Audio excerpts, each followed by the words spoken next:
Ball looks to right a capsizing ship. Could they squeak out a win against Canisius? And both Quinnipiac hockey teams were in action in ECAC play. Were they able to improve their positioning as the playoffs near? All that and more. Sports Ball starts right now.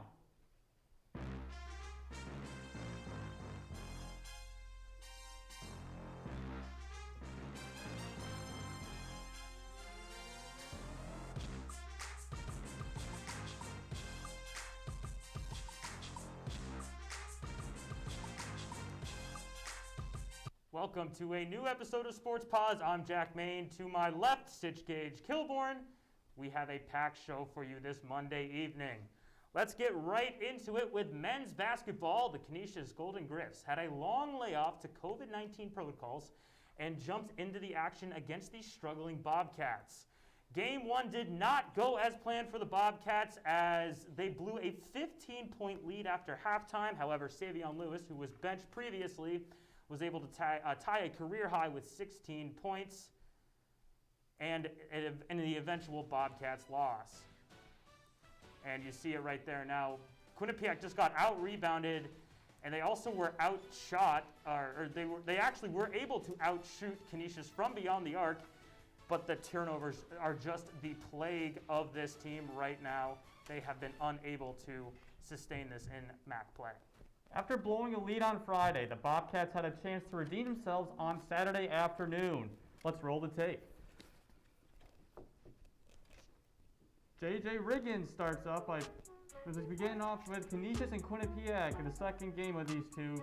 As we begin with J.J. Riggins, he'll pump fake in the first half against Jelani White, and he gets the bucket to go. What a nice play right there by J.J. Riggins.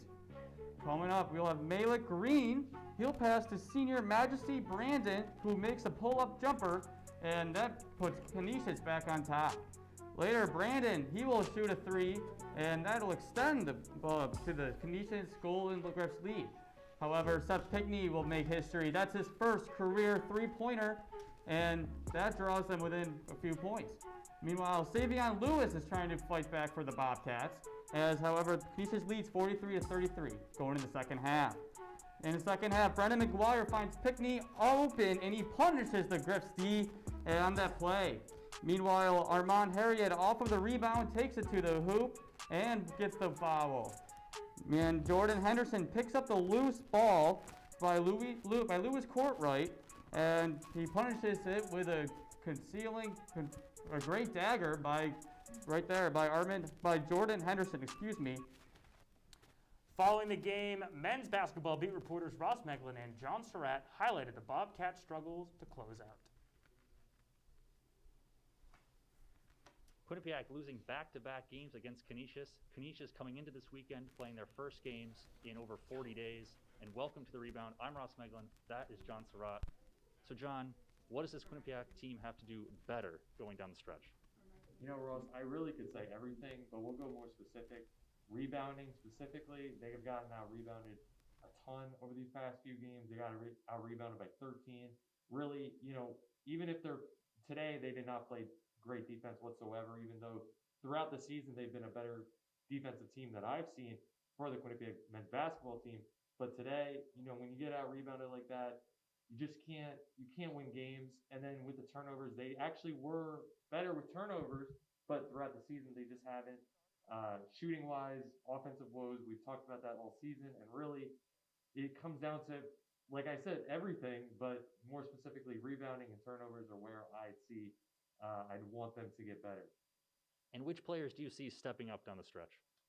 You know, Jaime Chinnery, he really set the world on fire to begin his first season here at Quinnipiac. And now his impact just hasn't been really seen so much on the court here and there. And I'd like to just see him bring some life into the men's basketball team that we saw at the beginning of the year. And really, you know, the team, it just seemed like when he played better, they played better. And so I just think if his impact's more there, they'll play better and down the stretch, especially once MAC tourney time comes about. Quinnipiac next plays on Wednesday against Iona for the first time this season. For John, I'm Ross. This has been The Rebound on Q. After another full slate of games, we check how the MAC stacks up in the latest standings.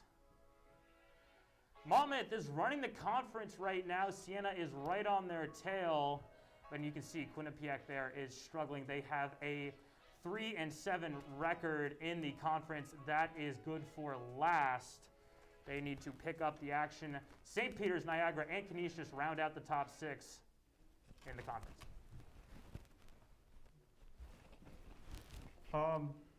Last week, first-year guard Louis Courtright took home MAC Rookie of the Week honors, averaging 14.5 points per game while shooting 43% from beyond the arc. Against in-state rival Fairfield, Courtright made his presence known and got his first career start against the Golden Griffs on Friday.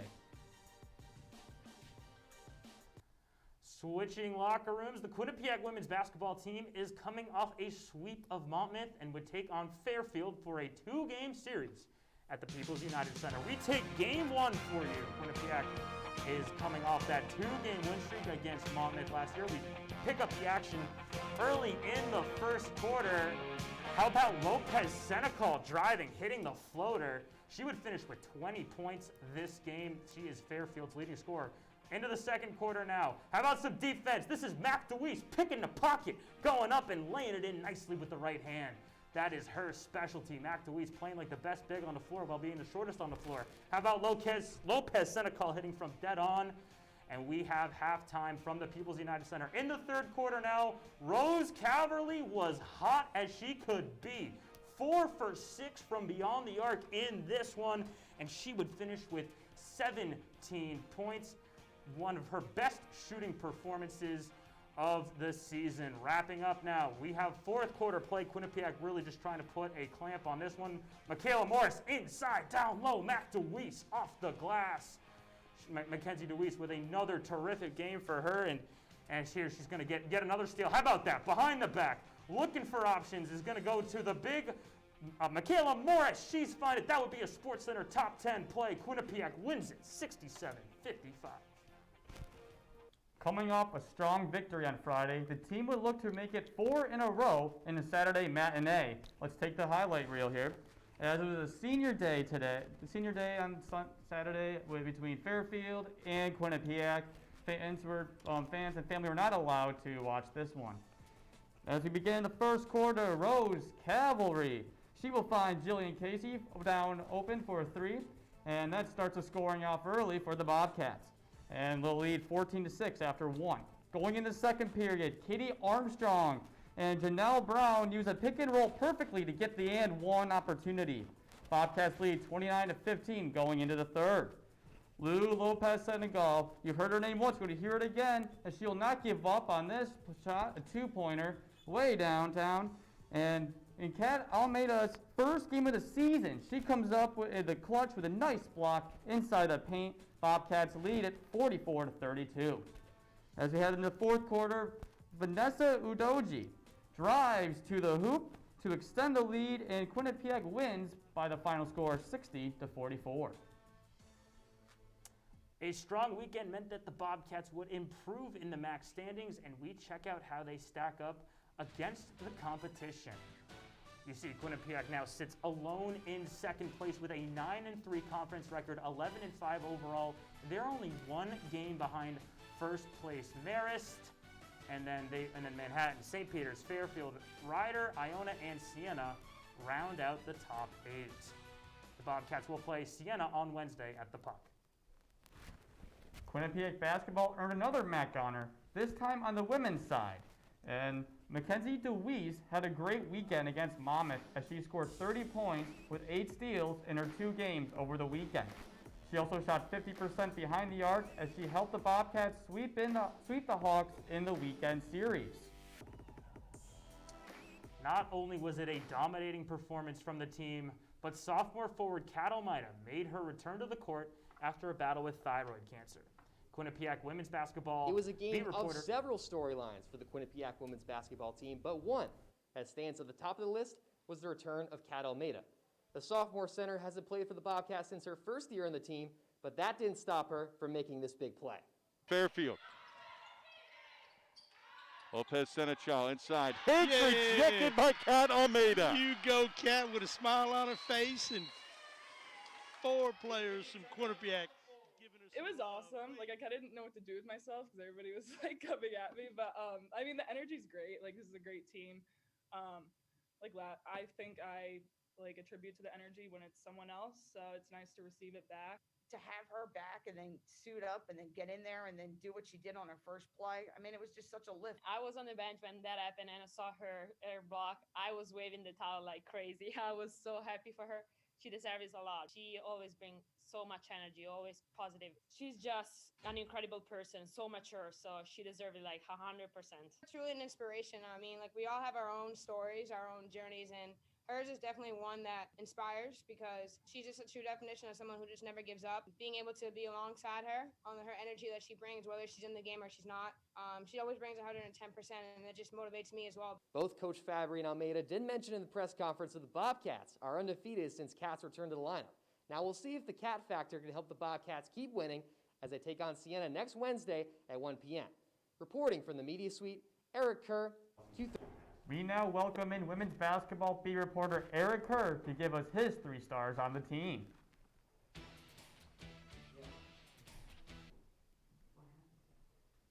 Thanks, Jack and Gage. Now, the Quinnipiac women's basketball team, it's no secret, they have been hot as of late, winning 4 games in a row, including another home weekend sweep against Fairfield this weekend. You know, you could credit the whole team for their success, but there are 3 stars you got to highlight with this team, and we'll start off that list with Rose Caverly. Now, she's really stepped up as the playmaker for this team. Leads the team in assists per game with 4.7. That's good for 4th in the MAC, and her shooting really progressed well from this weekend as well. You know, currently just 33% from deep this season, but against Fairfield, she made 8 threes in 2 games. That mark was good for 57% from deep this weekend. So the shooting's really stepping up for her, but other scoring has been contributed from my 2nd star on the team, and that includes Michaela Morris. She's a beast for this women's basketball team down low in the post. Best scorer on the team with 13.2 points per game, good enough for 6th in the MAC. She's also the best rebounder in the team, 9.7 rebounds per game. That's good for 2nd in the conference. And she's also really improved her passing. Coming in, she really needs to have a skill set to be able to pass out of the post to her teammates, and she's doing a great job of that. 7 assists against Fairfield in Game 1 this weekend, and that's going to continue to get better as the games go on. And my number 1 star is a player that impacts all assets of the game, and that includes Mackenzie DeWeese. DeWeese has been solid in all phases of the game, scoring, passing, rebounding, you name it. We'll start with scoring. She's the most efficient scorer in the MAC, highest field goal percentage, that's at 50%, and that's not something you would expect at a guard her size, being just 5'9", but also something you wouldn't expect from her height, is that she's a good rebounder. Coming in at about 7, 8-point rebounds per game, that's 2nd on the team, 6th highest in the MAC. She's also super active on the defensive side with 2.7 steals per game, good enough for 5th in the MAC. And also in her last 4 games has had over 4 steals per game, including 2 games with 5 steals apiece. She really just gets in the passing lanes, is able to pick defenders' pockets, and be able to set up some easier opportunities for teams on the break. So those are my 3 stars, Rose Caverly, Michaela Morris, and Mackenzie DeWeese in that order. We'll see if these 3 continue their hot plays as Quinnipiac women's basketball prepares for their last 4 games of the season coming up. Back to you guys at the desk. Coming up after the break, both hockey programs are rolling. We have highlights on their games this weekend. Stick with us, we'll be right back.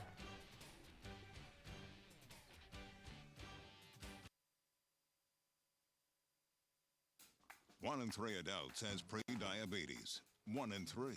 That means it could be you, your favorite brother, your other brother, you, your football buddy, your football buddy,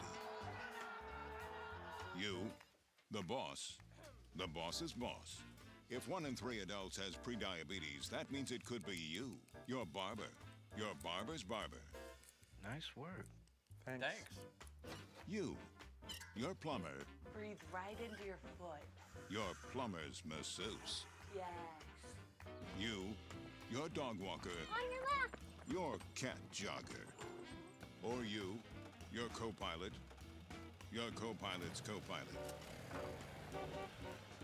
While 1 in 3 adults has prediabetes, with early diagnosis, prediabetes can be reversed.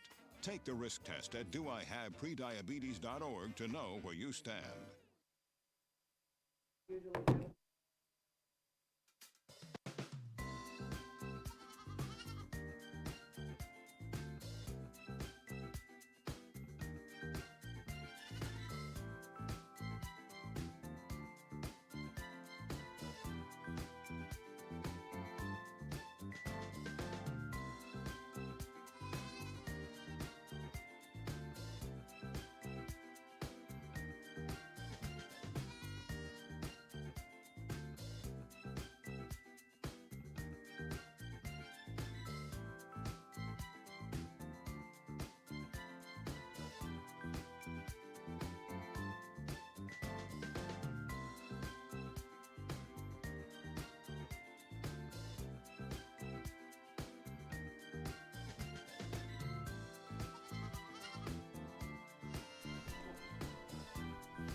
Welcome back to Sports Paws. The Quinnipiac women's ice hockey team took on St. Lawrence in a battle of the two bottom teams in the ECAC. Game 1 was on Saturday. Let's take the highlights. Quinnipiac taking on St. Lawrence again, and this was game 1 of a 3-game series, from the People's United Center. Here we go. First goal coming up from St. Lawrence on the way. Logan Angers with a nice deflection off on the save right there. Great work from the goal netminder for the Bobcats, but it would be St. Lawrence getting their revenge on the next play like that. St. Lawrence goes up 1-0. Here we go. Taylor Gerard's going to make something happen here for the Bobcats. Skating around, shoots, and scores!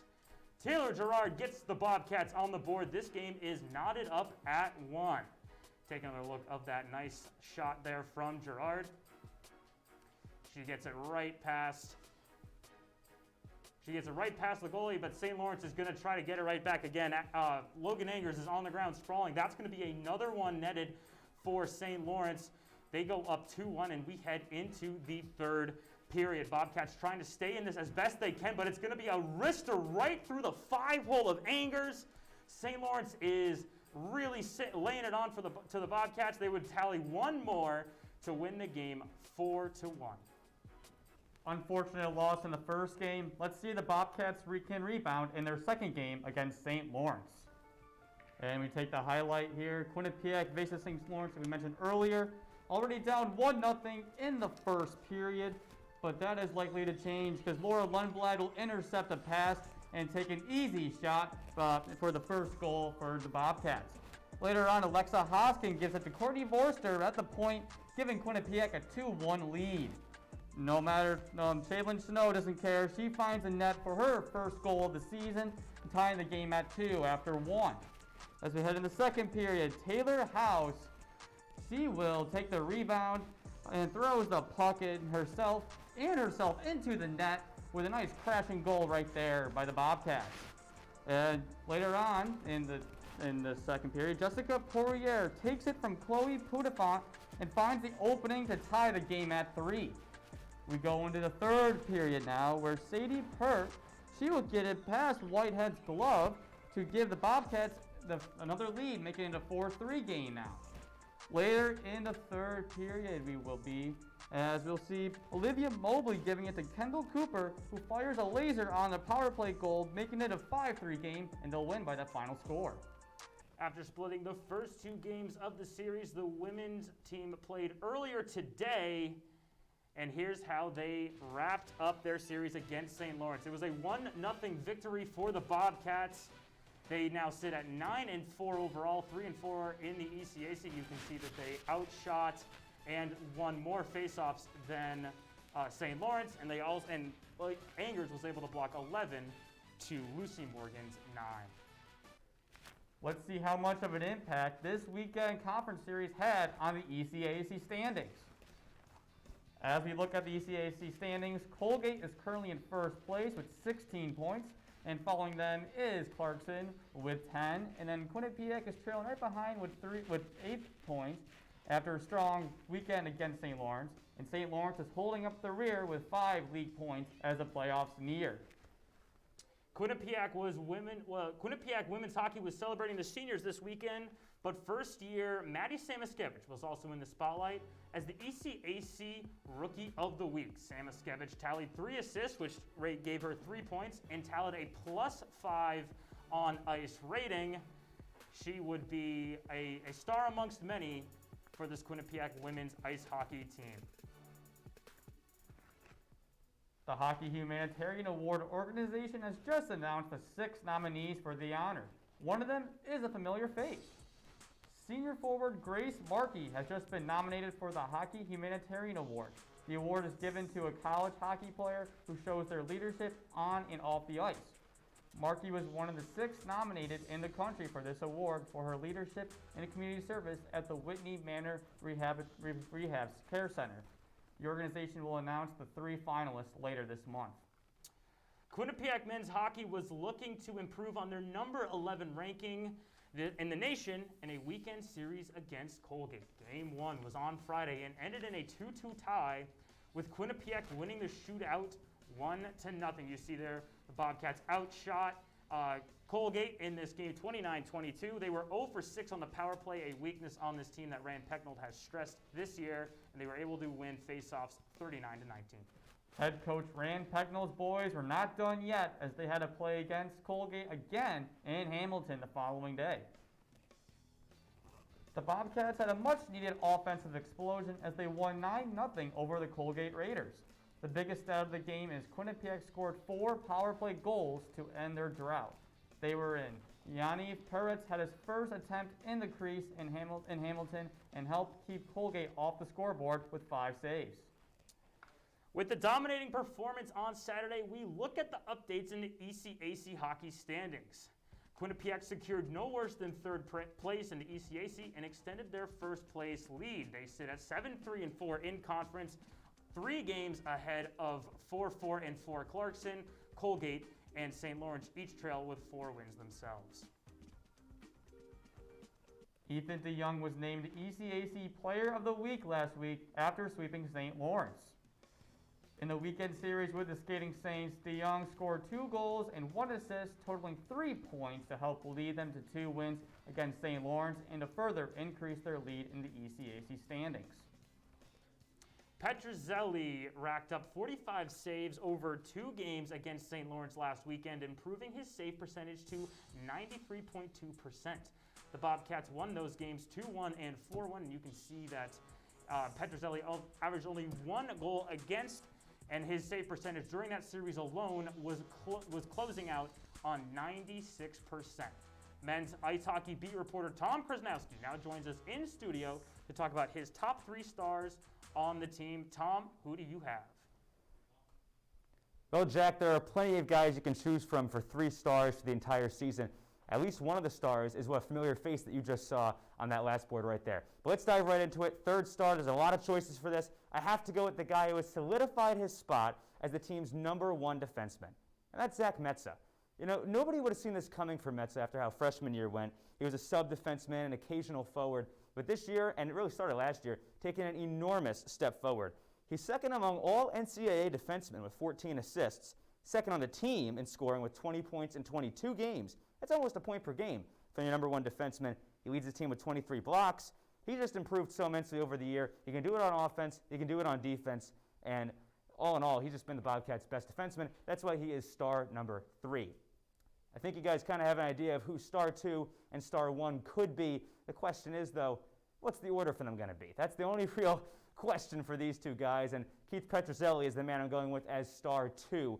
The Bobcats reigning ECAC Hockey Goaltender of the Week. He's won that award quite a few times this season, and with good reason. He's had another terrific season. He started every game for 2 years running, and that's also included this year. Save percentage over 93% this year. Sub 2 goals against average, 7 shutouts combined over the last 2 years. And again, I mentioned it with Metza, his improvement being so key. That's been big for Petruzzelli as well. Those first 2 years, kind of in and out of the crease. These last 2 seasons, totally solidified the spot as his.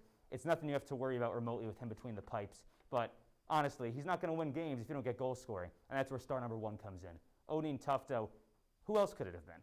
Tufto, Hobie Baker finalist. And, you know, he has a serious chance of winning this award. Cole Caulfield, another one out there over at Wisconsin, has got a solid chance at it.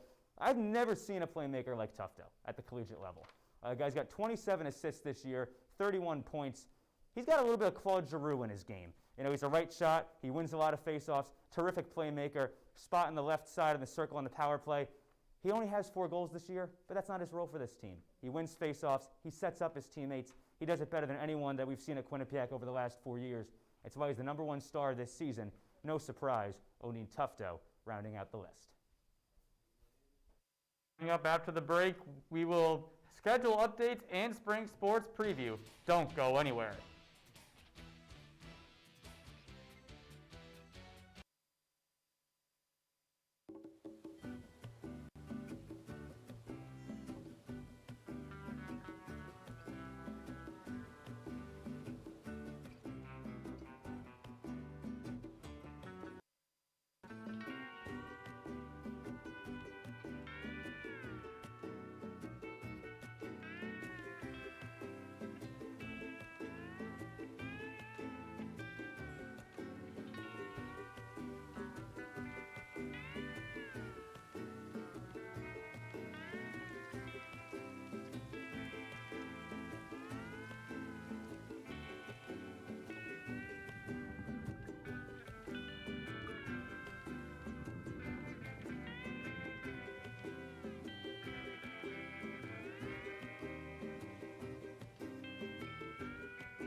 It's that time of night. Sports Paws top 5 plays. This is going to be a good slate, Jack. I'm looking forward to it. Yeah, I'll take the odds. You take the evens. Sounds great to me. All right. Play number 5. We got some men's basketball at the People's United Center. How about Brendan McGuire finding the tallest man in the building, Seth Pickney? He rattled the whole standard on that one. Yeah, we can't beat Laura Lundblad's interception from Stephanie Vogue, and she fires a wrister past Jamie Ranzel. How about Kat Almeida making her return from thyroid cancer and making her presence known? She blocked Rachel Hakes down low. Kat getting the dynamic block in her first game of the season. Bobcats win. Well, you can't beat Mackenzie DeWeese as she steals the ball from Hakes and she passes to Rose Calvary for the and one, and that was a turning point of this game. Yeah, that was a great play, but it's probably not as good as the number 1 play where Taylor Gerard getting the puck out of the scrum. Dukes once, goes left and shoots and scores right past Lucy Morgan. This was a heck of a goal from the Bobcats forward in the eventual 4-1 loss against Colgate. St. Lawrence, excuse me. Here is a look at what's to come this weekend in Bobcat Nation. We got more ECAC hockey and MAC basketball action. We got women's hockey playing against Clarkson, as well as men's hockey as well, and then both basketball teams will be taking on Ryder on Saturday and Sunday. Each week at Q30 Sports, in recognition of Black History Month, we are honoring a former Quinnipiac athlete. This week we honor former women's basketball star Jen Fay. Jen graduated in 2019 and ranked 16th in program history in points and was a part of 4 MAC championship runs. She is now an assistant coach under Tricia Fabry. That's all the time we have for tonight on Sports Paws. Be sure to follow us on Twitter at Q30 Sports. Download our app in the App Store and Google Play, and check out all of our content at Q30TV.com. For Jack, myself, and everyone behind the scenes, good night, Bobcats.